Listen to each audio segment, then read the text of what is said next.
আসসালামু আলাইকুম। এখনকার আন্তর্জাতিক সংবাদে আপনাদের সবাইকে স্বাগত জানাচ্ছি। চলুন প্রথমে চলে যাচ্ছি সংবাদ শিরোনামে। মিয়ানমারে রোহিঙ্গা প্রত্যাবাসন প্রক্রিয়া এখনও শুরু না হওয়ায় চীনের উদ্বেগ।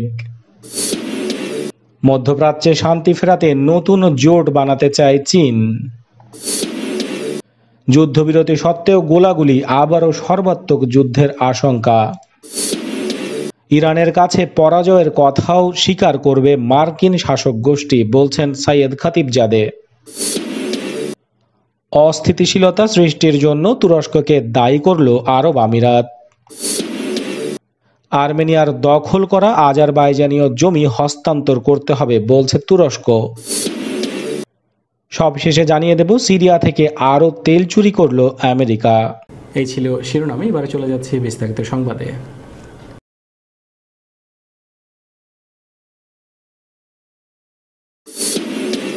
মিয়ানমারে রোহিঙ্গা প্রত্যাবাসন প্রক্রিয়া এখনও শুরু না হওয়ায় উদ্বেগ প্রকাশ করেছেন বাংলাদেশে নিযুক্ত চীনের রাষ্ট্রদূত লি জিমিং। রোববার ঢাকায় পররাষ্ট্রমন্ত্রী ডক্টর এ.কে. আব্দুল মোমেনের সঙ্গে সাক্ষাৎকালে তিনি এই উদ্বেগ প্রকাশ করেন।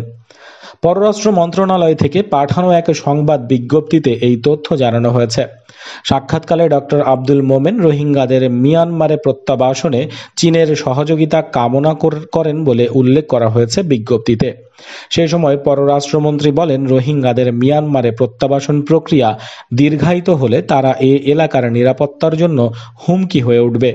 কিছু রোহিঙ্গা মাদক পাচারের সঙ্গে জড়িত হয়ে পড়েছে বলে অভিযোগ রয়েছে।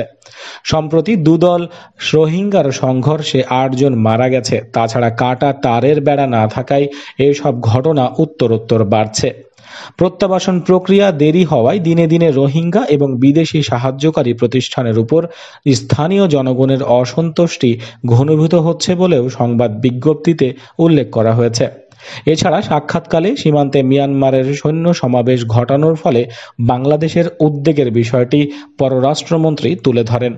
ডক্টর মোমেন উল্লেখ করেন, রোহিঙ্গাদের জন্য মানবিক সাহায্য প্রদান এবং জীবন মানের উন্নয়ন এই সমস্যা সমাধানের জন্য যথেষ্ট নয়, বরং তাদের প্রত্যাবাসনের মাধ্যমে এই সমস্যার স্থায়ী সমাধান দরকার।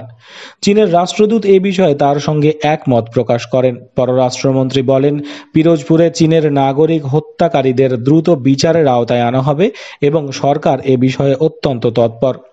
এই ঘটনার প্রধান আসামি সহ 2 জনকে ইতিমধ্যে গ্রেপ্তার করা হয়েছে। বিজ্ঞপ্তিতে জানানো হয়, করোনা মহামারীর কারণে আটকে পড়া চীনে অধ্যয়নরত বাংলাদেশের ছাত্রছাত্রীদের ভিসা নবায়নের বিষয়ে চীন সরকারের প্রতি অনুরোধ জানান ডক্টর মোমেন। ছাত্রছাত্রীদের বিষয়ে চীন সরকার দ্রুত সিদ্ধান্ত নেবে বলে চীনের রাষ্ট্রদূত পররাষ্ট্রমন্ত্রীকে আশ্বস্ত করেন। লি জিমিং বলেন, ইতিমধ্যে ব্যবসায়ী ও পারিবারিক পুনর্মিলনের ক্ষেত্রে ভিসা দেয়া শুরু হয়েছে।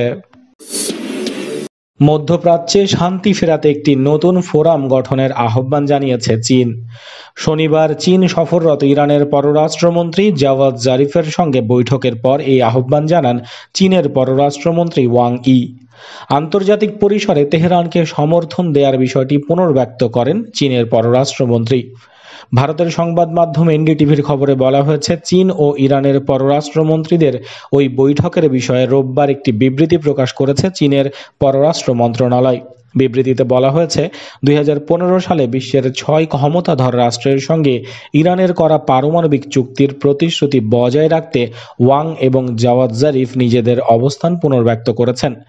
যুক্তরাষ্ট্রের সাবেক প্রেসিডেন্ট বারাক ওবামার আমলে করা ওই ঐতিহাসিক পারমাণবিক চুক্তিতে ত্রুটিপূর্ণ দাবি করে 2018 সালে চুক্তিটি থেকে যুক্তরাষ্ট্রকে প্রত্যাহার করে নেন মার্কিন প্রেসিডেন্ট ডোনাল্ড ট্রাম্প। এছাড়া ইরানের বিরুদ্ধে অর্থনৈতিক নিষেধাজ্ঞা পুনর্বহাল করে ট্রাম্প প্রশাসন। এরপর থেকে ওই চুক্তির ভবিষ্যৎ নিয়ে এক ধরনের অনিশ্চয়তা তৈরি হয়েছে। একই সঙ্গে ইরানের সঙ্গে যুক্তরাষ্ট্রের সামরিক উত্তেজনা বেড়েছে বিষয়টিকে ঘিরে। এই অবস্থায় ইরানের পররাষ্ট্রমন্ত্রী জারিফের সঙ্গে শনিবার বৈঠক করেন চীনের পররাষ্ট্রমন্ত্রী ওয়াং ই। চীনের দক্ষিণ পশ্চিমাঞ্চলীয় শহর টেংচংয়ে ওই বৈঠক অনুষ্ঠিত হয় বলে জানিয়েছে বেইজিং। শুধু যুক্তরাষ্ট্র নয়, মধ্যপ্রাচ্যে সৌদি আরব সহ বেশ কয়েকটি আঞ্চলিক ক্ষমতাধর দেশের সঙ্গে ইরানের সম্পর্ক একেবারে তলানিতে গিয়ে ঠেকেছে। সিরিয়া ও ইয়েমেন সংঘাত এবং ইরাকে ইরানের প্রভাব বিস্তার এই উত্তেজনার বৃদ্ধির অন্যতম কারণ। তাই অন্যায়ভাবে ওয়াশিংটন তেহরানের বিরুদ্ধে অর্থনৈতিক নিষেধাজ্ঞা দিলেও তার সমর্থন জানিয়ে আসছে সৌদি আরব। মধ্যপ্রাচ্য নতুন করে উত্তেজনা সৃষ্টি হয়েছে ইসরায়েলের সঙ্গে উপসাগরীয় মুসলিম দেশগুলোর কূটনৈতিক সম্পর্ক প্রতিষ্ঠা ঘিরে। সংযুক্ত আরব আমিরাত এবং বাহরাইন ইতিমধ্যে ইসরায়েলের সঙ্গে স্বাভাবিক কূটনৈতিক সম্পর্ক প্রতিষ্ঠার চুক্তি করেছে। ফিলিস্তিন এই চুক্তিকে বিশ্বাসঘাতকতা বলে প্রত্যাখ্যান করেছে। ইরান ও তুরস্ক বলেছে এই চুক্তি মধ্যপ্রাচ্যে শান্তি প্রতিষ্ঠার অন্তরায় হবে। বেসামরিক নাগরিকদের উপর হামলা সহ রোববার একে অপরের বিরুদ্ধে যুদ্ধবিরতি ভাঙার গুরুতর অভিযোগ করেছে আজারবাইজান ও আর্মেনিয়া। নিজেদের দ্বিতীয় বৃহত্তর শহর গানজায় বেসামরিক নাগরিকদের উপর হামলার জন্য আর্মেনিয়াকে দায়ী করেছে আজারবাইজান। আজেরি কর্তৃপক্ষ বলেছে সকালে সেখানকার একটি আবাসিক ভবনে চালানো হামলায় 9 জন প্রাণ হারিয়েছেন, আহত হয়েছেন 30 জনেরও বেশি। যদিও হামলার অভিযোগ অস্বীকার করেছে আর্মেনিয়া। এটি সম্পূর্ণ মিথ্যা বলে অভিহিত করেছে আর্মেনিয়ার কর্মকর্তারা। তবে সেখানে ধ্বংসস্তূপ থেকে উদ্ধারকারীদের লাশ বহন করতে দেখেছেন সাংবাদিকরা। অন্যদিকে আর্মেনিয়ার একজন মুখপাত্র দাবি করেছেন আজারবাইজান সারা রাত ধরে গোলাবর্ষণের মাধ্যমে উস্কানি দিয়ে গেছে। তবে নাগোর্নো কারাবাখ সরকারের প্রধান আরাইক হারুতিওনিয়ান দাবি করেছেন যুদ্ধবিরতির দ্বিতীয় দিনে সেখানকার পরিস্থিতি শান্ত হয়ে এসেছে, যদিও দ্রুতই এই পরিবর্তন ঘটতে পারে বলে আশঙ্কা করেছেন তিনি। মস্কোতে রুশ পররাষ্ট্রমন্ত্রী সার্গেই ল্যাভরভের মধ্যস্থতায় দুই দেশের কূটনীতিকরা এই যুদ্ধবিরতিতে রাজি হয়েছেন। আসলে যুদ্ধবিরতি কি টিকবে? এমন প্রেক্ষিতে দুই দেশের মধ্যে যুদ্ধবিরতি আদৌ টিকবে কিনা তা নিয়ে সন্দেহ দেখা দিয়েছে। এই বিষয়ে রাশিয়ার পররাষ্ট্রমন্ত্রী সার্গেই ল্যাভরভ আজারবাইজান ও আর্মেনিয়ান সরকারের সঙ্গে শনিবার রাতে টেলিফোনে কথা বলেছেন বলে জানা গেছে। তার মধ্যস্থতায় রাজি হয়েছে যুদ্ধবিরতির জন্য। তবে যুদ্ধবিরতি সত্ত্বেও যেভাবে গোলাগুলি চলছে তাতে আবারও সর্বাত্মক যুদ্ধের আশঙ্কা করছেন আন্তর্জাতিক বিশ্লেষকরা। মার্কিন শাসক গোষ্ঠী অদূর ভবিষ্যতেই ইরানের কাছে পরাজয়ের কথা স্বীকার করবে বলে জানিয়েছেন ইসলামী প্রজাতন্ত্র ইরানের পররাষ্ট্র মন্ত্রণালয়ের মুখপাত্র সৈয়দ খাতিবজাদে। তিনি রোববার এক সাক্ষাৎকারে আরও বলেছেন, মার্কিন শাসক গোষ্ঠী ইরানের কাছে ঐতিহাসিক পরাজয় বরণ করেছে। মার্কিন শাসক গোষ্ঠীর আচরণ ও কথাবার্তাতেও সে বিষয়টি একদম স্পষ্ট। তিনি বলেন, মার্কিন যুক্তরাষ্ট্র ইরানকে পরাজিত করতে সর্বশক্তি নিয়োগ করেছে, কিন্তু ইরান তাদেরকে সেই লক্ষ্যে পৌঁছাতে দেয়নি। খাতিবজাদে আরও বলেছেন, মার্কিন সরকার ইরানের বিরুদ্ধে ওষুধ নিষেধাজ্ঞা পর্যন্ত আরোপ করেছে। এটা মানবতা বিরোধী অপরাধ। তবে ইরানের সরকার এবং কোম্পানিগুলো প্রয়োজনীয় সব ওষুধ দেশেই তৈরির জন্য সর্বাত্মক চেষ্টা চালিয়ে যাচ্ছে। ইরানের 18টি ব্যাংকের বিরুদ্ধে আমেরিকার নতুন নিষেধাজ্ঞা প্রসঙ্গে তিনি বলেন, মনস্তাত্ত্বিক ও প্রচারণাগত লক্ষ্য হাসিলের জন্য এই নিষেধাজ্ঞা আরোপ করা হয়েছে। মার্কিন সরকারও জানে তাদের কথা কেউ বিশ্বাস করে না। তিনি বলেন, মার্কিন প্রেসিডেন্ট ডোনাল্ড ট্রাম্প ইরানি জনগণের বিরুদ্ধে অপমানকর কথা বলছেন, কিন্তু অভদ্রের মতো কথা বলা আমাদের শোভা পায় না। আমাদের সংস্কৃতি ও সভ্যতা সে অনুমতি আমাদের দেয়নি। কাতারে তুরস্কের সামরিক উপস্থিতির সমালোচনা করে সংযুক্ত আরব আমিরাত বলেছে, তুর্কি ঘাঁটির জন্য মধ্যপ্রাচ্য অঞ্চলে অস্থিতিশীলতা সৃষ্টি হয়েছে। আরব আমিরাতের পররাষ্ট্রমন্ত্রী আনোয়ার গারগাস শনিবার তার টুইটার অ্যাকাউন্টে দেয়া এক পোস্টে এই কথা বলেছেন। তিনি বলেন, পারস্য উপসাগরীয় অঞ্চলে তুরস্কের সামরিক উপস্থিতি অনেকটা জরুরি অবস্থা জারির মতো। তুরস্ক মেরুকরণ জোরদার করেছে এবং এ অঞ্চলের দেশগুলোর স্বাধীনতা এবং সার্বভৌমত্ব ও জনগণের স্বার্থকে বিবেচনায় নেয়নি বলেও তিনি এই মন্তব্য করেছেন। 2017 সালের জুন মাসে সৌদি আরব, সংযুক্ত আরব আমিরাত, মিশর ও বাহরাইন কাতারের বিরুদ্ধে সর্বাত্মক অবরোধ আরোপ করার পর তুরস্ক কাতারের অন্যতম প্রধান সমর্থকে পরিণত হয়েছে। সেই থেকে তুরস্ক কাতারকে সব দিক দিয়ে সমর্থন দিয়ে আসছে এবং দেশটিতে সেনা মোতায়েন করে রেখেছে। এদিকে সৌদি আরবের ব্যবসায়ী প্রিন্স আব্দুর রহমান বিন মুসাদ তুরস্ক থেকে যে কোনো ধরনের পণ্য আমদানি বর্জন করার আহ্বান জানিয়েছেন। কাতারে মোতায়েন করা তুর্কি সেনারা পারস্য উপসাগরীয় অঞ্চলে স্থিতিশীলতা প্রতিষ্ঠায় সাহায্য করছে বলে তুরস্কের প্রেসিডেন্ট রজব তাইয়েব এরদোগান মন্তব্য করার পর সৌদি প্রিন্স তুরস্কের পণ্য বর্জনের আহ্বান জানালেন। তুরস্কের প্রতিরক্ষা মন্ত্রণালয় জানিয়েছে, আর্মেনিয়ার দখল করা আজারবাইজানীয় জমি হস্তান্তর করতে হবে। শনিবার এক টুইট বার্তায় এই হুঙ্কার দিয়েছেন আজারবাইজানের পক্ষ নেওয়া এই দেশটি। এমনই তথ্য জানিয়েছে আনাদোলু এজেন্সি।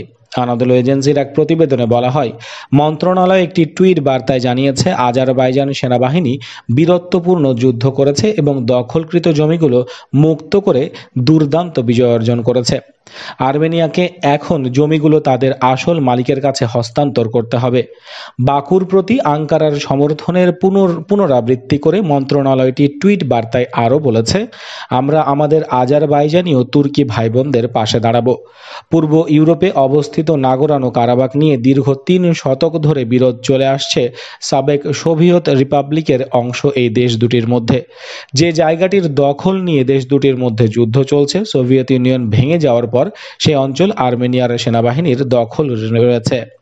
দুটো দেশই এই এলাকাটিতে তাদের নিজেদের অংশ বলে দাবি করে। পুরনো সংঘর্ষ নতুন করে আবারও জোরালো হয়ে ওঠে 27 সেপ্টেম্বর। দুই দেশের মধ্যে নতুন করে শুরু হওয়া যুদ্ধে এখনো পর্যন্ত 300 জনেরও বেশি মানুষ মারা গিয়েছে এবং 70,000 মানুষ বাস্তুচ্যুত হয়েছেন। আমেরিকা আরও 20টি ট্রাকের একটি বহরের মাধ্যমে সিরিয়ার উত্তর পূর্বাঞ্চল থেকে তেল চুরি করেছে। সিরিয়ার খনি থেকে তেল উত্তোলন করে এই বহরের মাধ্যমে তা ইরাকে নিয়ে যাওয়া হয়েছে। সিরিয়ার রাষ্ট্রীয় বার্তা সংস্থা সানা জানিয়েছে, হাসাকা প্রদেশের একটি তেল ক্ষেত্র থেকে তেল নিয়ে আল ওয়ালিদ ক্রসিং পেরিয়ে ইরাকে প্রবেশ করে। সিরিয়ার উত্তর পূর্বাঞ্চলের বেশিরভাগ তেল ক্ষেত্র থেকে কথিত সিরিয়ান ডেমোক্রেটিক ফোর্সেস বা এসডিএফ এর সহযোগিতায় মার্কিন বাহিনী তেল চুরি করছে। এসডিএফ এর নেতৃত্বে রয়েছে কুর্দি গেরিলারা। 2019 সালের অক্টোবর মাসে মার্কিন প্রেসিডেন্ট ডোনাল্ড ট্রাম্প ঘোষণা করেছিলেন, মার্কিন সেনারা সিরিয়ায় থাকবে শুধু তেলের জন্য লড়াই করতে। অথচ এর কিছুদিন আগে তিনি সিরিয়া থেকে সমস্ত সেনা প্রত্যাহারের ঘোষণা দিয়েছিলেন। এরপর তিনি জোর দিয়ে বলেছেন, আমেরিকার সেনারা সিরিয়াতে রয়েছে শুধুমাত্র তেলের জন্য। তবে মার্কিন কর্মকর্তারা নানা কায়দায় বাস্তবতা আড়াল করে বলেছেন, উগ্র সন্ত্রাসী গোষ্ঠী দায়েশের বিরুদ্ধে লড়াই করার জন্য আমেরিকার সেনারা সিরিয়ায় রয়েছে। কিন্তু ট্রাম্প কোনো রাগ ঢাক না করেই সত্য প্রকাশ করে দিয়েছেন। বন্ধুরা, এই ছিল এতক্ষণ পর্যন্ত সংবাদে। আশা করি আপনাদের ভালো লেগেছে। ভিডিওটি অবশ্যই লাইক করবেন, খবরটি আপনাদের বন্ধুদের সাথে শেয়ার করবেন। চ্যানেলে সাবস্ক্রাইব করে না থাকলে এক্ষুনি চ্যানেলে সাবস্ক্রাইব করে বেল আইকনে ক্লিক করুন নিয়মিত আপডেট পাওয়ার জন্য। কমেন্ট বক্সে আপনার মূল্যবান মতামত জানাতে ভুলবেন না। দেখা হচ্ছে পরবর্তী খবরে। ততক্ষণ পর্যন্ত ভালো থাকবেন। আল্লাহ হাফেজ।